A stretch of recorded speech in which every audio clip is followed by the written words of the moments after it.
Talking Birds. Made possible by the generous support of the Birdwatchers General Store, Orleans, Cape Cod. Birdwatchersgeneralstore.com. And by Vortex Optics with the VIP warranty. Their unlimited lifetime promise to keep you and your optic covered. Learn more at vortexoptics.com. Welcome to our show, number 1058, featuring what's often called the most dangerous bird in the world. Plus, getting more winged wisdom from Mike O'Connor on Cape Cod, talking with two of the folks organizing the second annual Blind Birder Bird-a-Thon, and announcing the winner of our Name the Talking Birds Garden Frog contest. But first, let's listen to an audio postcard from the Great Lakes State. Hi, Ray. This is Tim over in Allegan, Michigan, and I am enjoying at this moment in a flooded field 4 Glossy Ibis that came in overnight, apparently, with the strong rains that we had, and put the word out. So I'm sure that there are some other birders that, if they're free, are going to be on their way, because this is, I think, it's been very few times that we've had ibis here in Allegan County. And as I'm watching them, they're sitting here preening and just taking their time. And I'm not an expert ibis identifier, but these guys have just a narrow white border around their face, and they does not look like they have red in the face. And one of them doesn't have much of a border around its face at all. So this is only the second time I've ever found ibis here in my home state of Michigan. Second time in Allegan County, actually. And so pretty exciting stuff. Beautiful birds. Don't get to see these very often, but love your show. Have a blessed day. Take care. Take care, Tim, and thank you so much for those beautiful sightings there. We'd love to get audio postcards, and if you'd like to send us one, well, please do. Just grab your smartphone or some device like that with a digital process. Just record what you're seeing or hearing, maybe 30 seconds or so, and send the file to ray@talkingbirds.com. That's ray@talkingbirds.com. Well, for the past several weeks, we've been receiving suggestions for the name of our Talking Birds garden frog, and we now have a winner. And the winner is...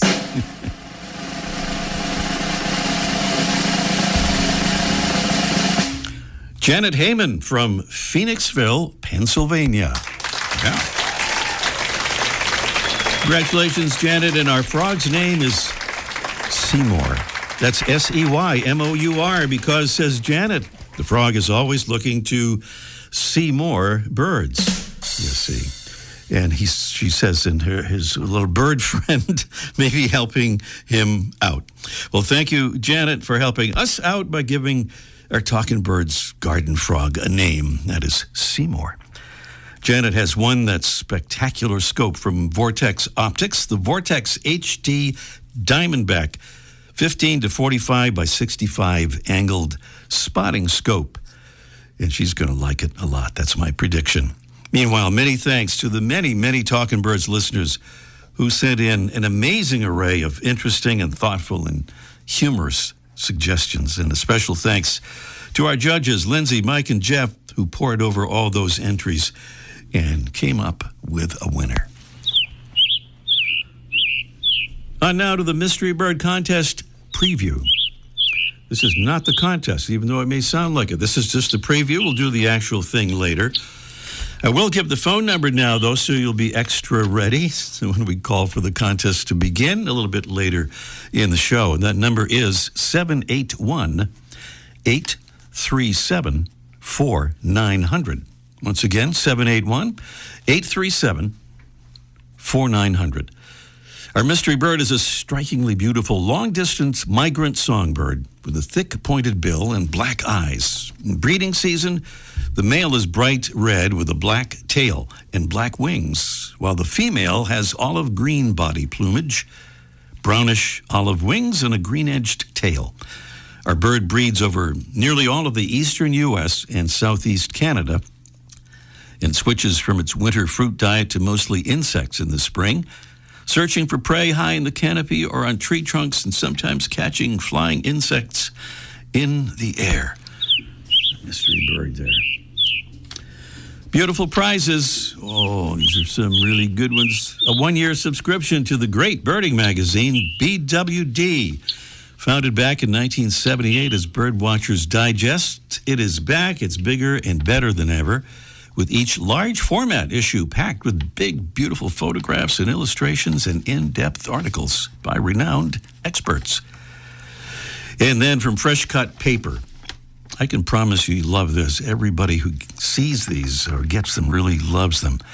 They're beautiful bouquets, life-size, pop-up floral bouquets that are wilt-proof and crafted to last a lifetime. Bird-themed bouquets among the selections, and these have a small fraction of the carbon footprint of imported flowers. And the fresh cut paper folks plant a tree for every bouquet sold.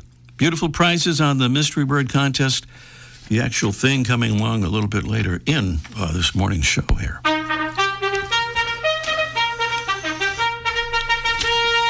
We're happy to salute two Talking Birds ambassadors and another Michigan connection here. Ambassadors are those wonderful listeners who help us spread the word about the show and our aim to spread the word about birds and conservation. Thank you to Jim Wadsworth from Ann Arbor, Michigan. Thank you so much, Jim.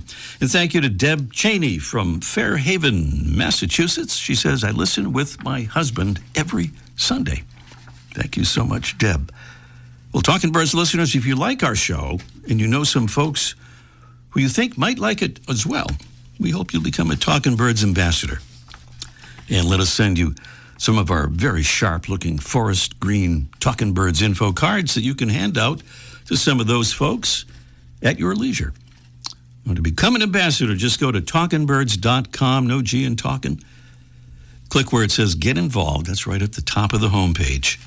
And you'll find it very easy to sign up and easy to be an ambassador. Just go to Get Involved. That's the tab up there at the top of the page at talkingbirds.com. Still to come today, we'll talk with Martha Steele and Jerry Berrier about the second annual Blind Birder Global Birder-a-Thon coming in early May.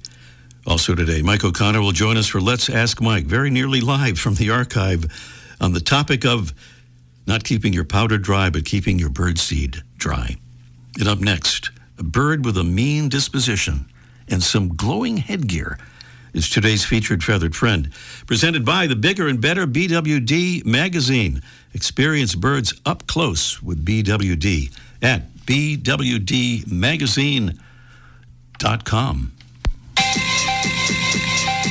Australia is known for many beautiful and fascinating birds. Magpies and lorikeets, cockatoos and kookaburras, more than 850 species in all, including today's Talking Birds featured feathered friend, the bird that's been called the most dangerous in the world, the southern cassowary. That's its alarm call, best heard from a distance. We've learned something new and quite amazing about this bird, and we'll get to that in a moment. The southern cassowary, the largest of the three cassowary species, is known for the pointed helmet-like structure at the top of its head, known as a casque. It's the third largest bird in the world, after ostriches and emus. Females are slightly larger than males and can weigh as much as 175 pounds. The bird's body plumage is mostly black, offset by a bright blue neck with two dangling red wattles and razor-sharp inner toes, all coming together to make it look maybe like a wild turkey dinosaur hybrid. Those razor-sharp toes are capable of eviscerating almost any creature that the bird encounters with a single kick. Attacks on humans are rare and have usually occurred when people have tried to feed them. Well, here's that something new. Researchers from the New York Institute of Technology examined cassowary casques under UV light, and they discovered the structure's outermost sheath of keratin, like the protein that makes our fingernails and hair, fluoresce with different species of cassowaries giving off distinct patterns in the range of wavelengths that cassowaries can see. Study co-author Todd Green says it's not yet certain whether the birds can perceive a difference in the patterns, but that the glow may help them intimidate any intruders on their territories. And he suggests that the glow may apply to all animals with mysterious head ornaments, not just cassowaries. The dangerous, glowing, razor-toe-kicking Cassowarius. Today's Talkin' Birds featured feathered friend, the southern cassowary. By the way, thanks to Dr. Jim Randolph for alerting us about this new research. Welcome again to our show number 1085. Well, just about a year ago, we learned about the plans for the first ever Blind Birder Bird-a-Thon. And we've learned since then that it was a great success, and so it will be happening in expanded form again this year. We're about to get a quick look back at the first event and a preview of the second annual Blind Birder Bird-a-Thon. So we're welcoming back the woman who came up with the idea, Martha Steele, and a man who'll be among the organizers of the event and the compiler of the results, Jerry Berrier. Good morning, Martha and Jerry. Good morning, Ray. Morning, Ray. Great to have you again. It's been about an entire year since last time. Let me start off with this, Martha, for folks who haven't heard of this before, the Blind Birder Bird-a-Thon. Can you give us a kind of a quick review of the concept and purpose? So we decided to hold a 24-hour bird-a-thon specifically for people who are blind or have low vision, with the purpose of encouraging our community to get outside and start learning birds and learning the joys of being outdoors. A lot of people in our community think bird watching means you have to see. So it was also an effort to get people to learn that you can bird very well and become a very good birder simply by learning songs. So that was what was behind organizing this event. So, Jerry, what's the process? How, when, and where for this year's Bird-a-Thon? And are there prizes again this year? Okay. This year's Bird-a-Thon is going to be on 2 days. We're encouraging people to pick between either Sunday, May 3rd or Monday, May 4th. And the only requirement is they need to spend at least 2 hours listening or looking for birds, and they can use an app like Merlin if they want to help identify them. They don't have to have any birding experience prior to this, and they can go as a single or as a group. They can bird from their own backyard, or they can go to a known birding place. And all we ask is that they report back to us, and I'll be tabulating the reports, and all we need to know in it is which species you identified, either with or without help from someone who maybe saw it. It's not necessary that someone see it, but it has to be identified either by sight or sound by the person who is blind or low vision. So if somebody says to me, I see a common yellow-throat up there, but I don't hear anything, then we can't count it. But we just need to know which species were identified, not the numbers of birds of each species. And to get involved, you go to birdability.org. That's birdability.org. And right near the top of the page, there is a link to the Blind Birder Bird-a-Thon. There's a very simple, accessible registration form on there. You fill out the form, and then you will receive notification of our final get-together prior to the Bird-a-Thon, which is actually happening this coming Tuesday evening on Zoom. And we will be talking about the requirements and how to get involved and what all you need to do and so on. All right. Did I use up our 7 minutes yet? Not yet, but give us a few seconds worth of prizes that will be awarded. Oh, yes, prizes. We've been soliciting prizes for quite a while, and some of them are from agencies serving people who are blind. Some of them are birding products. like bird feeders and that sort of thing. And they will be drawn at random. This is not a competition. Any person who is blind or low vision who is registered is eligible to receive a prize through a random drawing. Well, I know this has gone global this year, and I just want to ask you, Martha, quickly, having done this once, you certainly must have learned some things, maybe unexpectedly. What did you learn from the first year that you'll apply this time? Well, I think the first year, first of all, we had over 200 people participate from 34 U.S. states, the District of Columbia, Puerto Rico, Venezuela, Canada.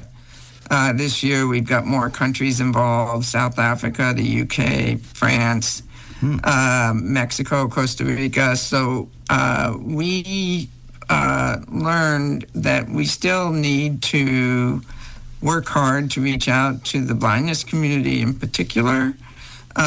We also learned, as Jerry mentioned, that the Bird-a-Thon will be on 2 different days this year, a Sunday and a Monday, because last year we held it on a Sunday, and quite a few participants said that their transportation options were reduced by holding it on a Sunday, and they could have more options available on Monday to get places. So that was one of the reasons why we made the change to 2 different days this year. All right. We just have a few seconds really left, but I really wanted to ask you, Martha or Jerry, what advice can blind birders give to sighted birders about how to better appreciate birds, as I know you do, and appreciate the natural world in general? I think it's important that a sighted birder not judge how much enjoyment a blind birder might get out of birding. It's different, but not necessarily less enjoyable. And it's also easier to guide a blind person than most people are aware of. And it can be a fun learning experience for both the sighted and the blind person. Jerry Barrier there along with Martha Steele. And that sign up again, where you can find all the information and sign up, is birdability.org. That's birdability.org. Martha Steele and Jerry Barrier driving forces behind what's about to be the 2nd annual Blind Birder Global Bird-a-Thon, supported by Birdability and many other organizations. Again, it's Sunday, May 3rd, Monday, May 4th. And all that info again at Birdability, one word there, birdability.org. Martha and Jerry, thanks for the update and good luck on a great event, year 2. Thank you, Ray. So much, Ray.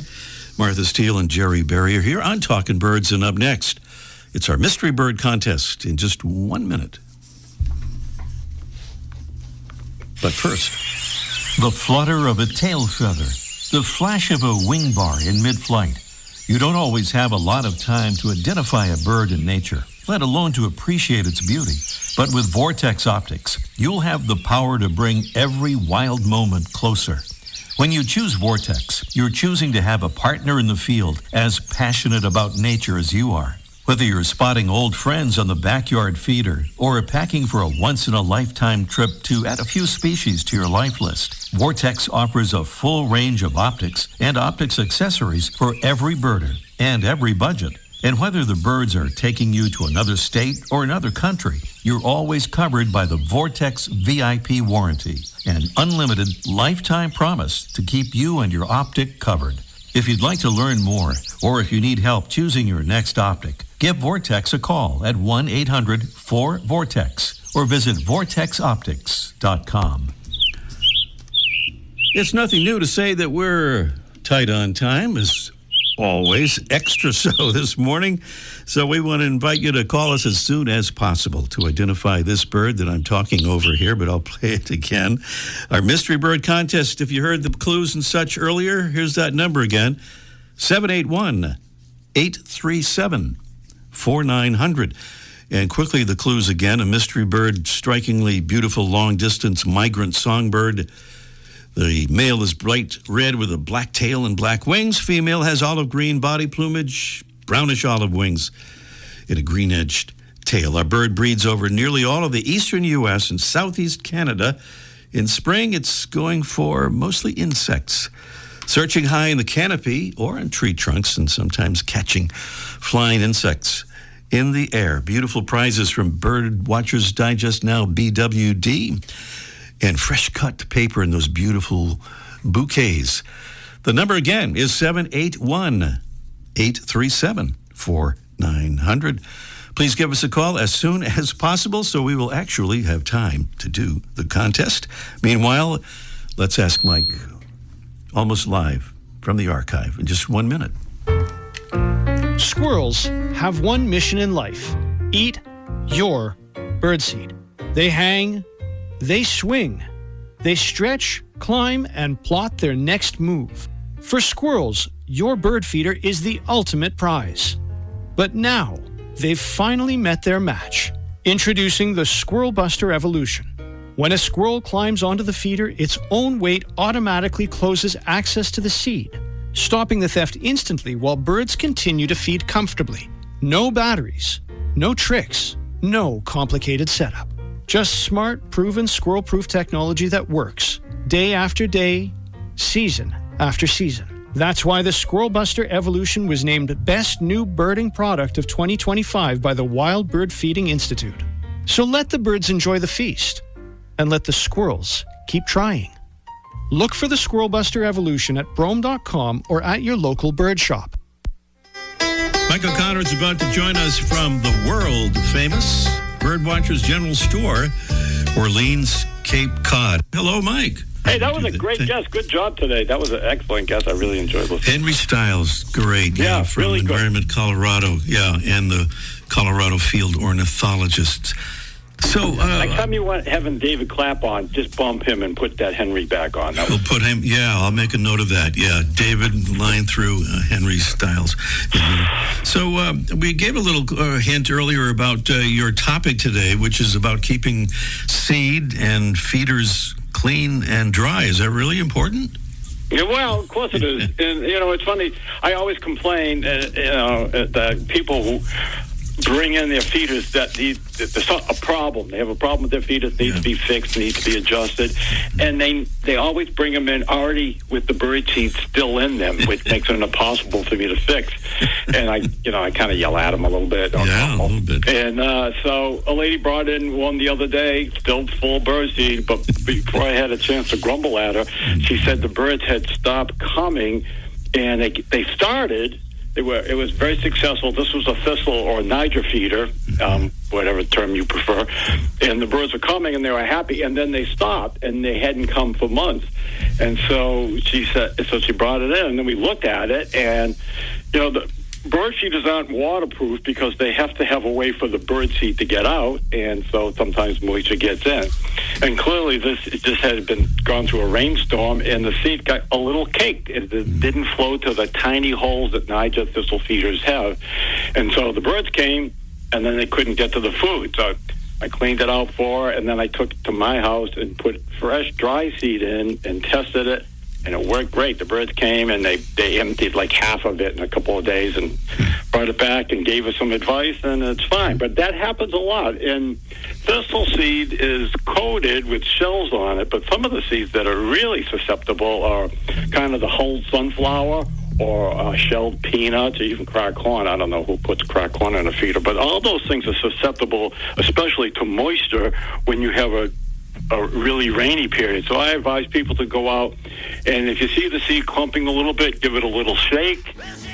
The seed will flow down, and if you're concerned that it might be too wet, certainly you can replace the seed, and if you notice the seed has gotten moldy, then just take it to the trash. A lot of people attempt to well, it's kind of moldy, I'll just dump it on the ground. Don't do that. It's not good. Just put it in the trash, clean your feeder out, and then put some fresh seed in. But inspect your feeders after a rainy period, because birds, even if they want the seed, a lot of times they can't get it because it's all clumpy. And what I do is I have, and you could have this, you have a secondary feeder, maybe an old one you don't want or one you don't use all the time. And so what I do is I fill that, and then I bring my primary feeder in and give it a good cleaning and dry it out, and then the old feeder's out there for the birds so they don't miss it. And that's it. But just kind of wash your feeder after it's raining. Yeah. That old clumpy seed, you can't use that for like making muffins or anything like that with her, right? No, I do that. You make the muffins too, but otherwise, it's a very universal use. All right, Mike. Thank you for that. Next week, Mike O'Connor will be back with us here for Let's Ask Mike. And we're back to the Mystery Bird Contest. And I think we might even be able to play the sound of the bird again. And before we really do the contest here, I want to mention, because we referred to Henry Styles during Mike's segment there. That was a show from April 6th of 2025. Show number 1032, where they talked about all the great stuff fighting against pesticides that Environment Colorado is doing. So this is the April 6th, 2025 show, number 1032. The Mystery Bird Contest here, a beautiful long-distance migrant songbird with a thick pointed bill and black eyes. In breeding season, the male is bright red with a black tail and black wings. The female has olive green body plumage, brownish olive wings, and a green-edged tail. What is that mystery bird? Ken in the Volunteer State thinks he might know what that is. Hello, Ken. Hello. Hello. How are you, Ken?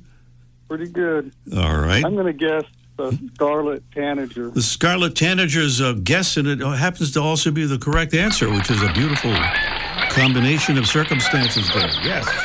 Excellent. Yes, indeed. The scarlet tanager, what a beautiful bird. The female sings as well as say, such a beautiful song for the male, and the female has a kind of a softer and shorter, less harsh song is how it's sometimes described, often given while she is gathering nesting material in answer to the male's song. Well, nice job, Henry. And in fact, we have, what did I say, Henry? Sorry, I mean Ken. I don't know where I got Henry from. I guess I was thinking of Henry Styles, whom I mentioned a couple of minutes ago, so that's my excuse. I think that's Harry. Oh, Harry, okay. So anyway, we have a bonus question here, Ken, if you'd like to try it. Sure. All right. This is not a bird question, but we often give sort of conservation-related bonus questions, and this is one of them. The Los Angeles Fire Department recently added something new to get personnel on scene faster, especially in situations where access is limited by traffic or rough terrain or disaster conditions. What are they doing to accomplish this? A, they're adding Army tanks converted to fire truck configuration to break through obstacles. B, they're adding a fleet of off-road capable electric motorcycles as fast mobile medical response units. Or C, they're adding horses to their response crews. Here's one now. What do you think, Ken? Which one? I'm thinking it's the motorcycle. Yeah, because it's a conservation question, so I guess it makes sense. It would be a motorcycle, and that's exactly right. Clean energy motorcycles, and they're not trying to replace the ambulances with the motorcycles. They're just built to get, as we say, personnel on scene faster, especially in situations where access is limited. So, Ken, great job all around, and stay on the line, and we'll get your info. Send you those prizes. Thank you. Thanks so much. Great. And before we go, I want to say an extra special thank you to Broome Bird Care. Broome Bird Care, back as a sponsor of our Talkin' Bird show and makers of those fabulous feeders, including those really squirrel-proof feeders, BroomeBirdCare.com. Thanks to our amazing Talkin' Birds team, Freya McGregor, Debbie Bleacher, and our producing engineer, Jesse Wilkins. I'm Ray Brown, reminding you, as we often do, that you can enter next week's Mystery Bird Contest no matter where you are on planet Earth if you listen live. And that's easy to do via the Listen tab at talkinbirds.com. Thanks again for being with us. See you next week. The Bird Show. I like that. Ray Brown's Talkin' Birds.